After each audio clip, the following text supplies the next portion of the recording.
Hey, what's up guys? It's Rich with another episode of Gaming on a Budget, the channel that puts gamers first by reviewing free or cheap games so you don't have to spend that hard-earned money. So just a quick PSA, these game reviews are solely just my opinion. They're just what I think about certain games. Please do not take them as fact or anything. No disrespect, it's just how I feel about the game. But anyways, today I'll be reviewing the game Spellbreak. I've been hearing a small buzz around this game, and naturally I got curious. So here we go. Let's talk about some of the facts for the game. So the genre of the game, it's a battle royale, but with a twist. It's based off of fantasy, spell casting, and it's an action game. It's developed and published by Proletariat Inc., founded in 2012, with some game industry vets from companies like Harmonix and Insomniac. Pretty cool. Release date, it released freshly this year, actually, just came out this September. So it's a brand new game. It was developed on the Unreal Engine. Platforms you can play it on includes Microsoft Windows, PS4, Xbox One, and the Nintendo Switch. So again, one of those games that you can play across whether you have a console or PC. And is it cross-platform compatible? Yes, it is. So let's get into the story. So to get into the story or the lore for this game, we enter a world that has been fractured by magic. So a higher order, known as the Valkeepers, have outlawed the use of magic because of its unsafe nature. Naturally, there's a resistance to this, and a rebellion is started by the Valbreakers, or Breakers for short. These are mages who wish to use magic against the will of Valkeepers. So as far as the gameplay, this is how it goes. So after making an account for Spellbreak via your console or PC, you then get familiar with the game in this tutorial that introduces you to all the cool things you can do in the game. After you complete or skip the tutorial, then you go on to create your character, essentially choosing a pre-made skin, but hey, at least there's some diverse looks. After choosing your skin, you're pretty much good to go and ready to cast some spells.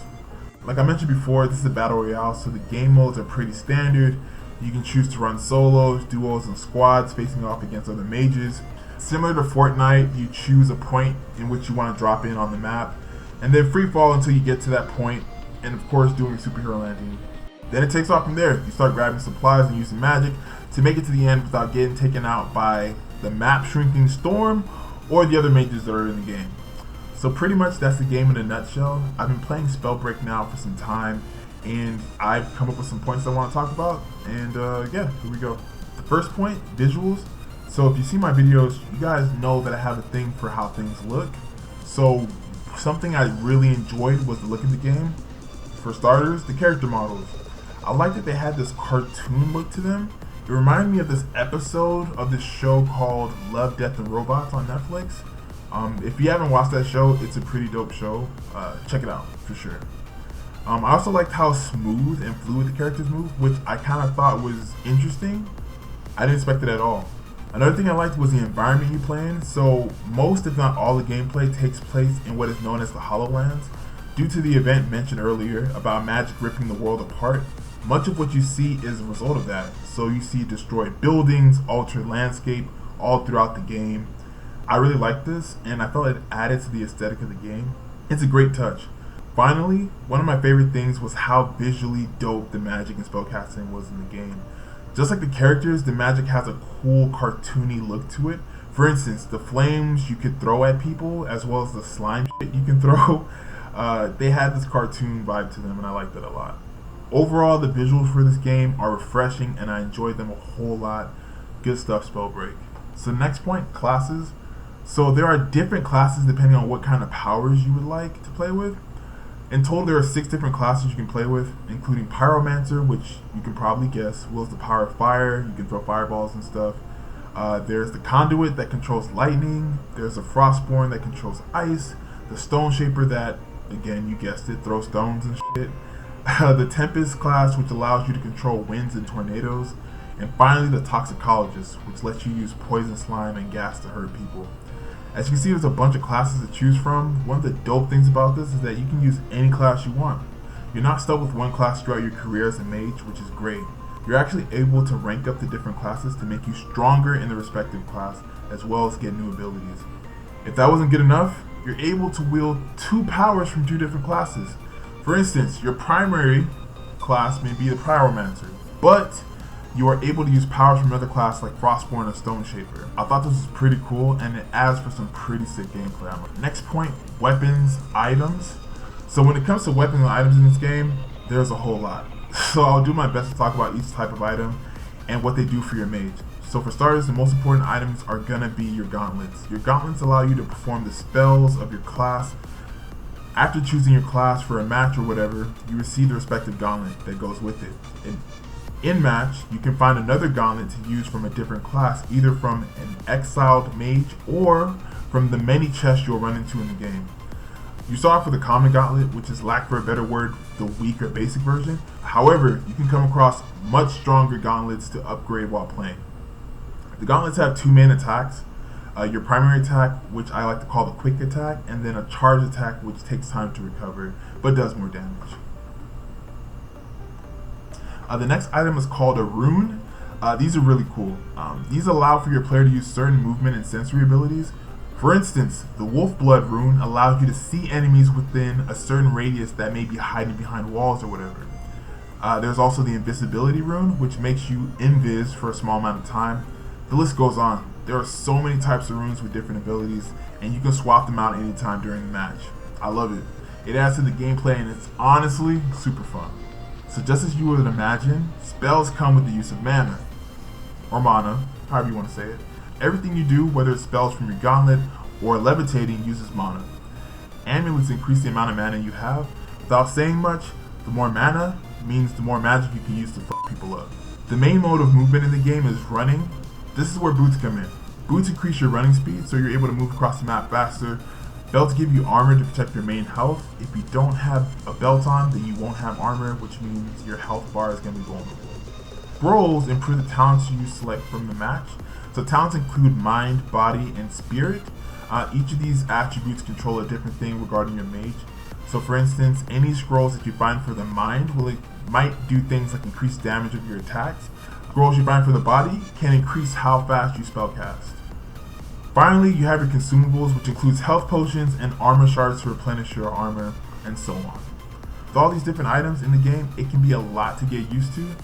It was for me at least, but after playing for a bit, you pick up quickly what you need to know. It may seem like a lot, but I personally like all these options. You really get to fine tune how you want to play the game and discover many ways to play the game as well. So next point, bots. So kind of a whack thing I noticed about this game, I seem to run into bots in the game. Bot is basically just an AI player throwing the game with all the human players. They were kind of obvious because they'd be just attacking a wall repeatedly and not moving at all. When you approach them, then they move their attention towards you, but as soon as you dip out of sight, they're just back to shooting at that wall again. I understand that this game just came out, so the amount of players probably isn't high enough yet, so they put the bots in as filler. This is not horrible and it's not a huge complaint for me, but still, it's something I just wanted to bring up. So finally, we can get to the highlights of the game. So the first highlight, definitely the use of magic. I really think the magic concept for this game is dope. I kind of always been fascinated with that shit, like on TV and movies and stuff. So bringing it to a game is super interesting to me. Magic is not at all new in the game world, I know, but how Spellbreak does it is dope as hell. Also, I like the fact that spells can be done with a button and are generally simple. I feel like in other games that use magic, you might have more complicated button combinations, which might be okay, but in a game like this where seconds literally count, it's important that you can just do shit quick. I also like all the different classes you can use. I would love to see them add more because I feel like the elemental stuff, while very cool, is standard. It would be dope to see something out of the box like controlling the dead, or something kind of random or just out there. Otherwise, the magic stuff's super dope. The next highlight, items. I think the amount of items and types of items you can use is brilliant. I really like how each item has its place for your character and aids your mage in a different way. Yes, there's kind of a lot going on with them, but I promise as you play, you learn what each thing does quick, and it becomes nothing as you go along. One of my favorite things is the idea of runes giving you extra abilities. Like I mentioned, this adds majorly to the gameplay and just makes it more interesting. Final thoughts, Spellbreak is a dope game. With battle royales being so popular right now, it's easy for many of them not to stand out because they mostly do the same thing. But this game does a great job of differentiating itself from the jump. The concept of magic being the main combat in the game is fucking awesome. From the cool art style of the game to all the different powers and abilities you can use, Spellbreak is definitely a game to play. Yeah, the bots can be annoying, but I know this will be less of an issue when more players sign up. Overall, Spellbreak is a yes for me, and I totally recommend giving this game a shot. But as always, I'm curious to what you think. Have you heard of Spellbreak? Are you playing it right now? Are you even into magic? Let me know in the comments. I want to take this time to thank everyone that has been showing this channel love. All the dope comments and thumbs up really keep me going when it comes to making videos. I really appreciate it, guys. If you are new here and you like this video, please don't hesitate to drop a like and hit that sub button. All the support really helps grow the channel. Also, feel free to follow me on Twitter at GLB365. If you guys think other things like IG or Snap or TikTok might work, let me know. Anyway, thank you so much for watching this video. My name is Rich. This was another episode of Gaming on a Budget. And as always, see you on the next one.